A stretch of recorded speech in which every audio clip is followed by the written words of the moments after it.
The woman sitting next to me at dinner was wearing my husband's favorite perfume. I knew that perfume. I had been smelling it on his shirts for 6 months.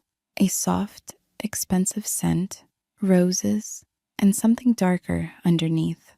I had smelled it in his car, on his coat, on the collar of the shirts I dropped at the dry cleaner every week. And now here it was again, sitting right beside me at a long dinner table, on a beautiful young woman who did not know who I was. Her name was Amber.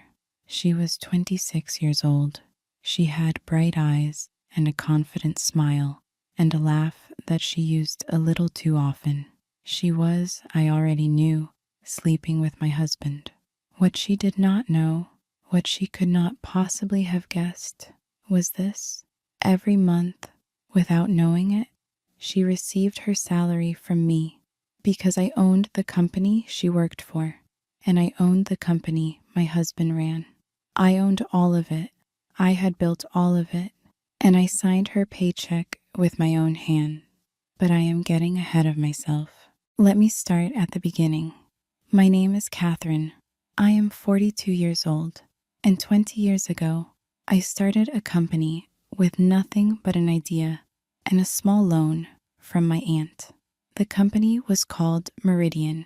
In the beginning, it was just me at a kitchen table working 18 hours a day. I sold one product to one shop, then 2 shops, then 10. I worked harder than I have ever worked at anything. I did not sleep. I did not rest. And slowly, year by year, Meridian grew. I want you to understand how hard those early years were. There were months when I could not pay myself at all. I ate plain rice for dinner so that I could pay my one employee on time. I wore the same 2 dresses to every meeting for 3 years. I made every phone call myself. I packed every box myself. I drove the van myself in the rain at 5 in the morning to deliver orders before the shops opened. When something broke, I fixed it. When someone quit, I did their job until I found a replacement. When a customer was angry, I sat with them until they were not. I did all of it alone. I did not have a rich family. I did not have powerful friends. I had an idea, a small loan from my aunt, and a stubbornness that frightened people. And out of those 3 small things, brick by brick, I built a company. Nobody handed me anything. I remember that now. For a long time, I let myself forget it, but I remember it now. By the time I was 30, Meridian was a real company, with a real office and 40 employees. That was the year I met David. David was charming. He was handsome and confident, and he made everyone in a room feel important. He was good at the things I was not good at. He could stand in front of a crowd and make them believe anything. He could walk into a meeting and win it with a smile. I was the opposite. I was quiet. I liked to work behind the scenes. I liked to build things, not to show them off. So when we married and David joined the company, it made a kind of sense that he became the public face of Meridian. He became the chief executive. He gave the speeches. He shook the hands. He appeared in the magazines and the newspapers. David Vance, the man behind Meridian. And I stepped back. I let him have the spotlight. I did not need it. I kept doing what I had always done. I made the real decisions. I controlled the money. I owned the shares, all of them. 92% held quietly in my name through a company that very few people ever bothered to look into. I signed the important papers. I approved every budget. Nothing happened at Meridian without my knowing it.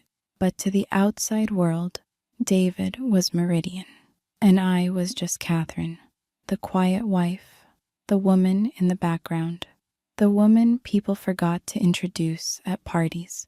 I told myself I did not mind, and for a long time, I did not. I loved David. I trusted him. I believed we were building something together, even if only one of us stood in the light. I was wrong about that, but it took me a long time to see it. The first sign was the perfume. It started about 6 months before that dinner. I noticed it one evening when David came home late, a scent on his collar that was not mine. I told myself it was nothing, a colleague, a crowded lift, a hug from a friend. I was good at telling myself things were nothing. I had a lot of practice. But then it happened again and again. Late nights at the office that ran later and later. Business trips that did not quite add up. A phone that he now kept face down on the table and carried with him into every room, even the bathroom. I am not a stupid woman. I built a company from a kitchen table. I know how to read the signs, but knowing something in your head and letting yourself feel it in your heart are two very different things, and I did not want to feel it. So for months, I looked away until the night I found the messages. David was in the shower. His phone buzzed on the bedside table. I do not usually look at his phone, but that night, something made me pick it up, and there they were, months of them, messages between David and someone saved in his phone as A. I read them all. I sat on the edge of our bed in the quiet, and I read every single one. The sweet ones, the secret ones, the ones where they laughed about how busy he was, how important, how his boring wife never suspected a thing. There was one message I read 3 times. David had written it late one night. "Don't worry about Catherine," he had written. "She has no idea. She never does. She's happy in her little world, cooking and cleaning and staying out of the way. She's useful, actually. She keeps the house running so I can focus on the real work." The real work. I sat with those 2 words for a long time. The real work, as if the company were his, as if the 20 years, the kitchen table, the plain rice, the van in the rain had never happened, as if I were a piece of furniture that cooked, his boring wife. That was me. I felt something break inside me, very quietly, not a loud break, a small, clean one, like a thin bone.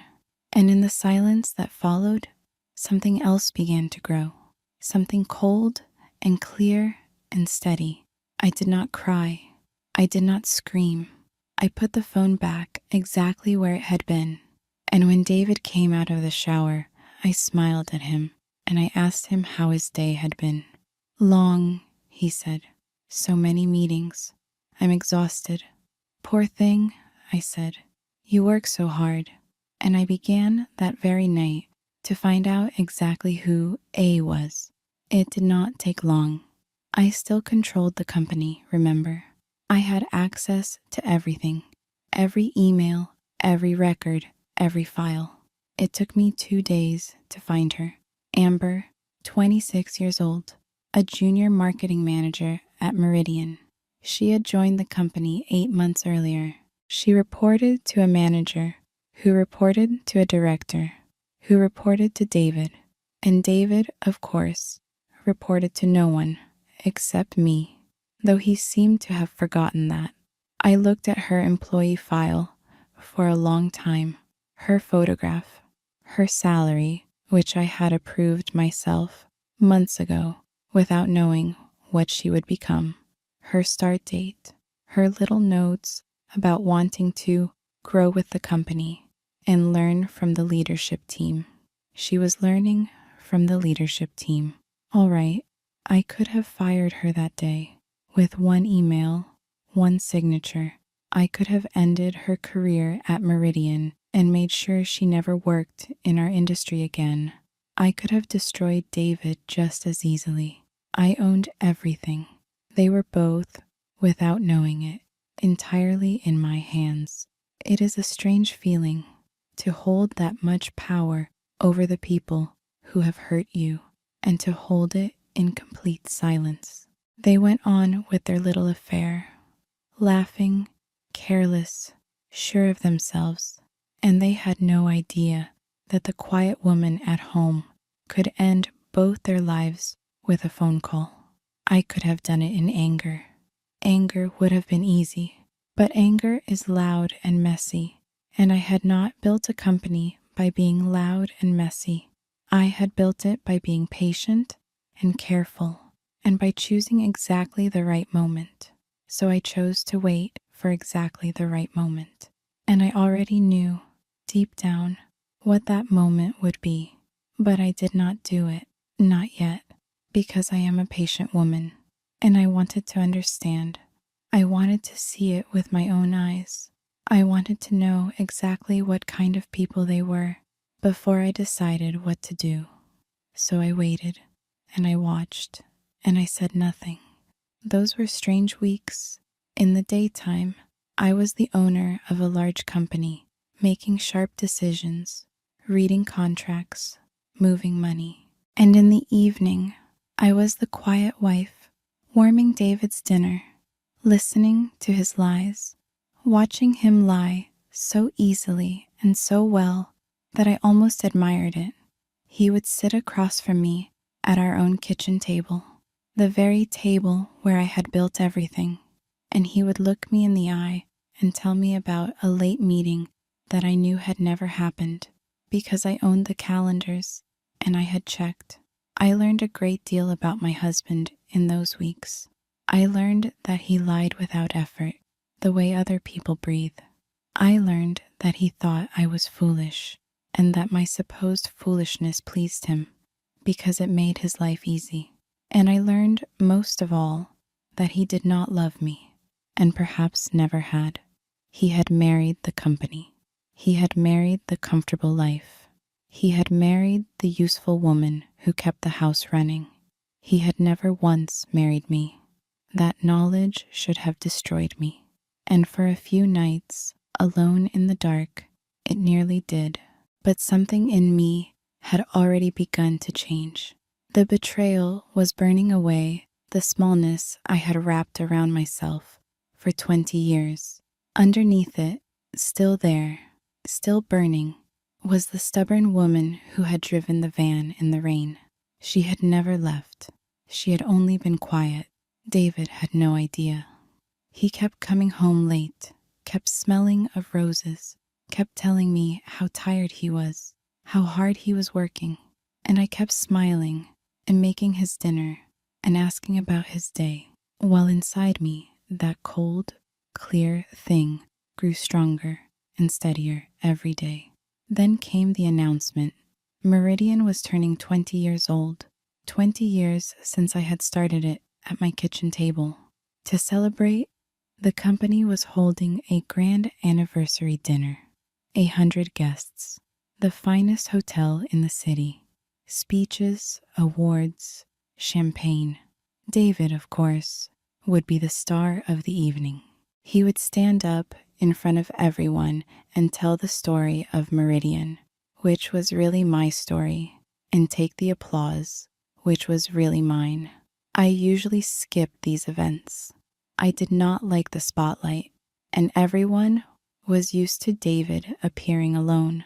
My wife prefers to stay home, he would say, and people would nod and forget I existed. But this year, I told David I would come. He was surprised. "Are you sure?" he said. "You always find these things so boring." "It's 20 years," I said. "I helped a little at the start. I like to be there." I helped a little at the start. I almost laughed as I said it.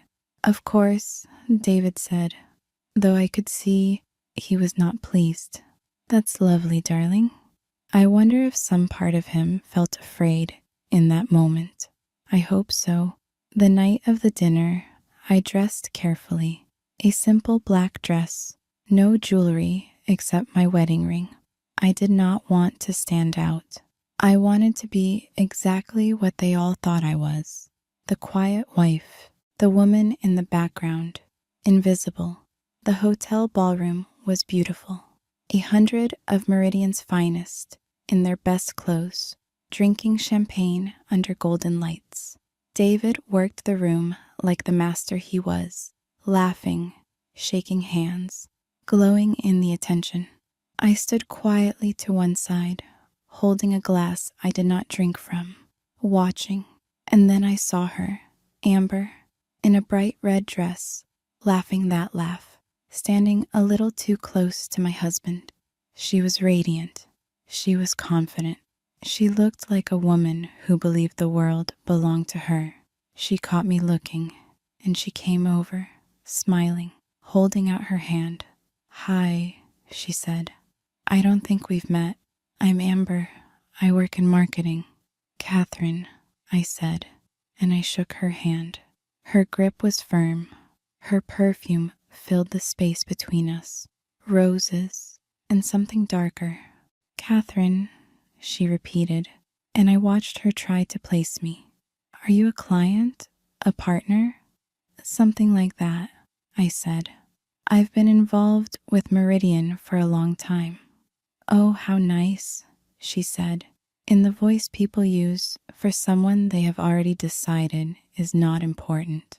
Her eyes were already drifting past me, back to David, back to the room, back to the people who mattered.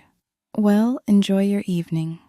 And she walked away, back to my husband, and she did not think about me again. At dinner, by some arrangement of the seating I will never fully understand, Amber was placed at my table, 2 seats away then, when a guest moved right beside me. So there we were, the wife and the mistress, side by side, and only one of us knew it. She was pleasant enough, to me, in a distant way.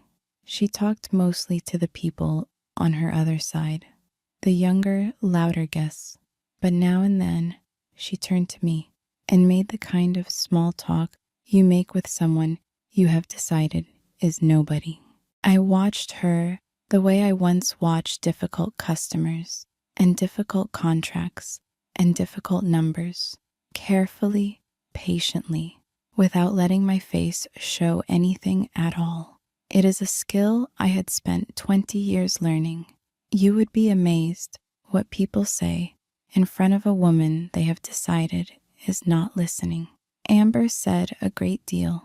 She told the young man on her other side, in a low, laughing voice she thought I could not hear, that she was basically running the marketing department now, and that the boss really trusts me, if you know what I mean.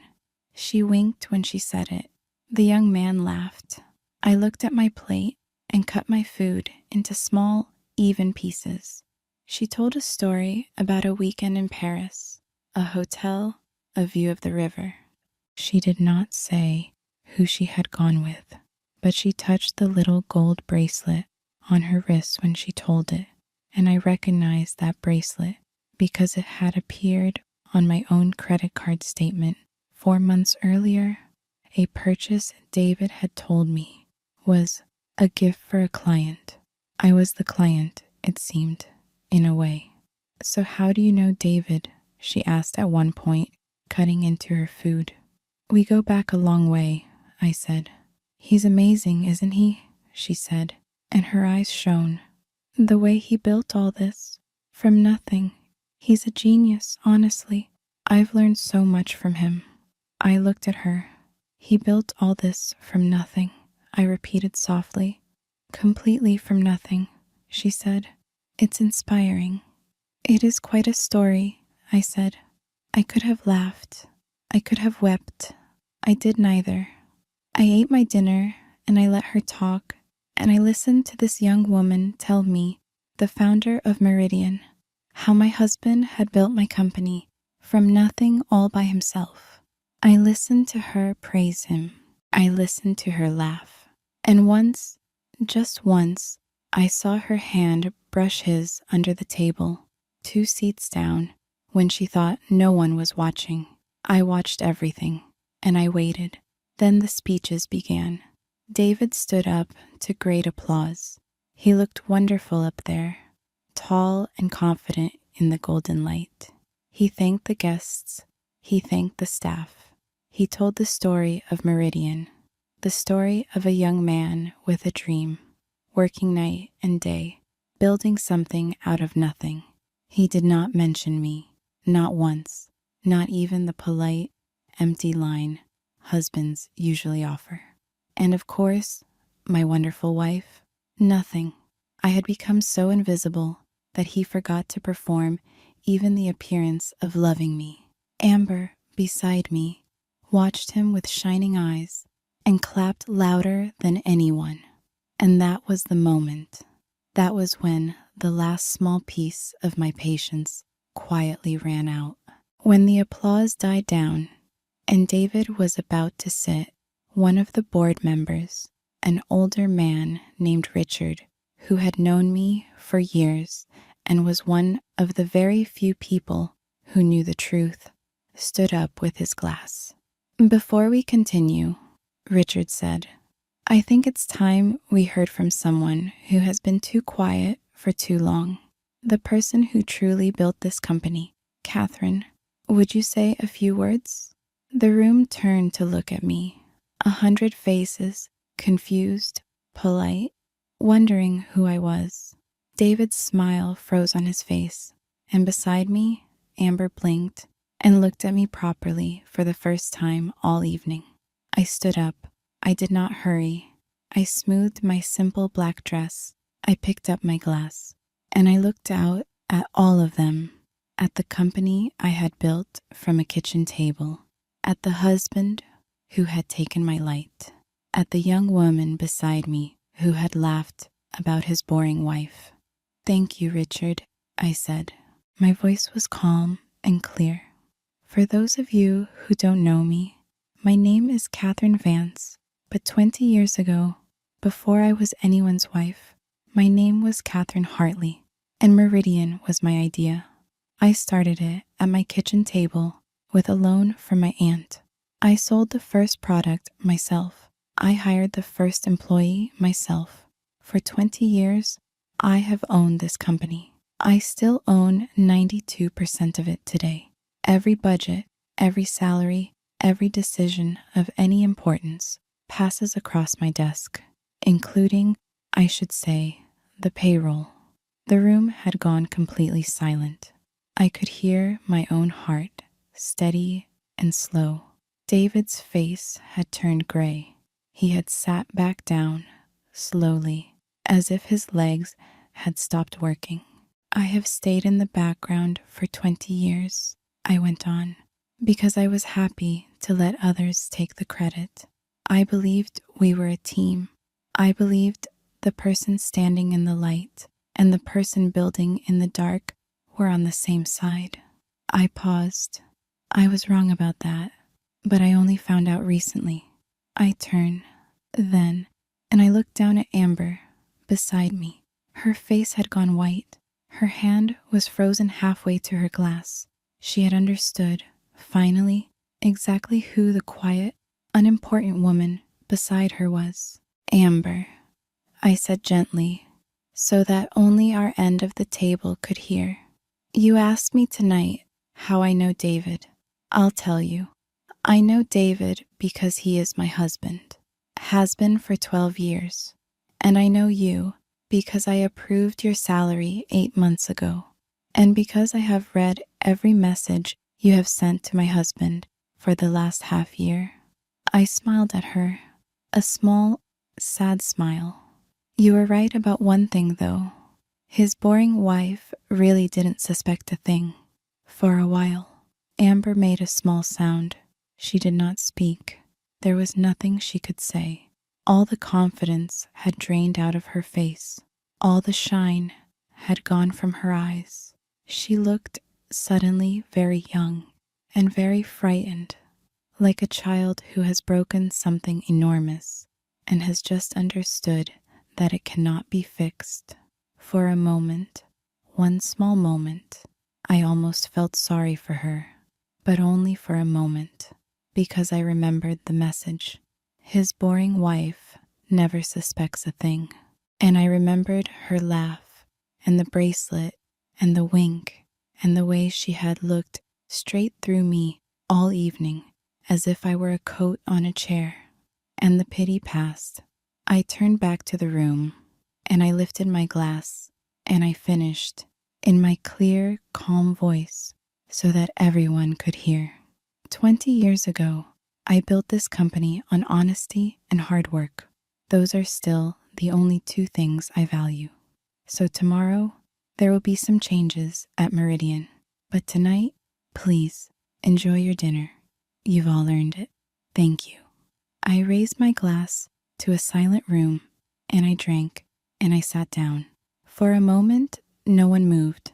Then Richard, bless him, began to clap. And slowly, uncertainly, then all at once, the whole room joined him.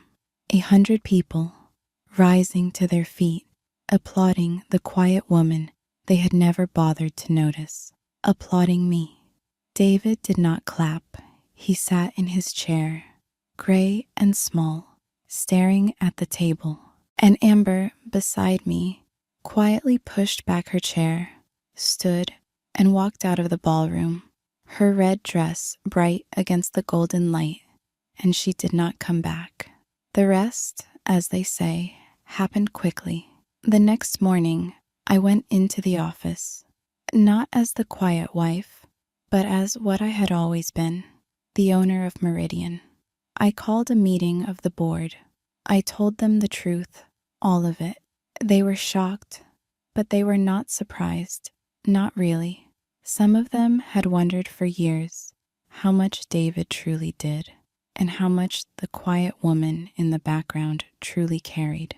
David was removed as chief executive that same week, not out of revenge, though I will not pretend there was no satisfaction in it. He was removed because a man who would lie to his wife and laugh about it with a girl in the marketing department could not be trusted to lead the company I had spent my life building. It was a simple business decision, the cleanest kind. Amber resigned before I had to make any decision about her at all. I heard later that she left the city entirely. I did not pursue her. I did not need to. She had lost the only thing she had really wanted, which was not David, I think, but the shortcut she thought he was. The staircase to the top that turned out to be a trapdoor. David and I divorced. He was stunned, at first, then angry, then, near the end, quiet. During one of our last meetings, with the lawyers out of the room, he looked at me and said, "I never realized you were so strong." "You never realized anything about me," I said. "That was always the problem. You looked at me for 12 years, and you never once saw me. You saw the background. You saw the quiet. You never saw the woman who built the thing you were standing on." He did not have an answer for that. There was no answer. He signed the papers. He took the settlement, which was fair, more than fair, because I am not a cruel woman, whatever else I am. And he left. And I let him go, and I was surprised to find that letting go did not hurt the way I had feared. It felt, mostly, like putting down something heavy I had been carrying for years, without noticing its weight. That was 2 years ago. The months right after the divorce were not easy, and I will not pretend they were. There is a particular loneliness that comes after a long marriage ends. Even a marriage that was, in truth, already empty. The house was too quiet. I would set 2 places at the table out of habit, then put one away. I would hear a car in the street and feel my body brace for a key in the door that no longer came. Grief is strange. You can grieve a thing that was already gone. You can miss a person who was never really there. But slowly, that passed, and in its place, something unexpected grew. Freedom. I had forgotten what it felt like to make a decision without quietly wondering what David would think. I had forgotten what it felt like to walk into my own company and be seen. I redecorated the house, room by room, in colors he would have hated. I traveled, alone, to places I had always wanted to see and never mentioned because he found my interests dull. I made new friends, real ones, people who knew me as Catherine Hartley, the founder, and not as somebody's forgettable wife. I even, slowly and carefully, began to enjoy the spotlight I had feared for so long. The first time I gave a speech to the whole company, my hands were shaking, but I got through it. And the second time, they shook a little less. And now I stand in front of hundreds of people without a tremor, and I tell them the truth about how Meridian was built. And I watch the young women in the audience listen with wide, hungry eyes. And I think that is why I do this now, so that they will know it is possible, so that they will never make themselves small for anyone. Meridian is doing better than ever now. I stepped fully into the light at last. I give the speeches now. I shake the hands, and it turns out I am not as bad at it as I once believed. The quiet woman had a voice all along. She just never let herself use it. Sometimes at company events, a new young employee will come up to me, nervous, and say, "It's such an honor to meet you, Ms. Hartley. You built all of this." And I always tell them the same thing. "I did," I say, "and so can you. But remember one thing. Never mistake the person in the spotlight for the person holding the power. And never, ever decide that the quiet woman at the end of the table is nobody. She is usually the one who signs your paycheck." They laugh when I say it. They think it is a joke. I do think sometimes about that dinner, about the perfume, roses, and something darker, sitting down beside me in a bright red dress, about a young woman who looked at me and decided in half a second that I was not important, that I was not worth remembering, that I was just the boring wife. She was not entirely wrong. I had let myself become invisible. I had handed my light to someone else and told myself I did not need it. That was my mistake, and I own it. But here is the thing about invisible women. We see everything. We hear everything. We are standing quietly at the edge of every room, and you forget we are there, and you say things in front of us that you should not say. And some of us, it turns out, own the whole building. Amber sat beside me at dinner, and she did not know she was sitting beside the woman who signed her paycheck, the woman who had built everything she was standing in, the woman who could end her career and her lover's career with a single signature. She found out. In the end, they both did. And I found out something too that night, something more important than any of it. I found out that I had spent 20 years believing my worth was quiet and small and best kept in the background. I found out that was a lie. I found out that the woman who built Meridian from a kitchen table had been standing at the edge of her own life for far too long. I don't stand at the edge anymore. I sit at the head of the table now, right where I always belonged. And if you are a quiet woman, reading this, sitting somewhere at the edge of your own life, letting someone else take your light because you have been told that is your place, I want you to hear one thing from me. Your quiet is not the same as your worth. You can be gentle and still be powerful. You can build something in silence and still deserve to stand in the light of it. And the day you decide to stop making yourself small, no one, not a husband, not a mistress, not a whole ballroom of people who never noticed you, will be able to look through you again. I know, because I did it, and I have never once looked back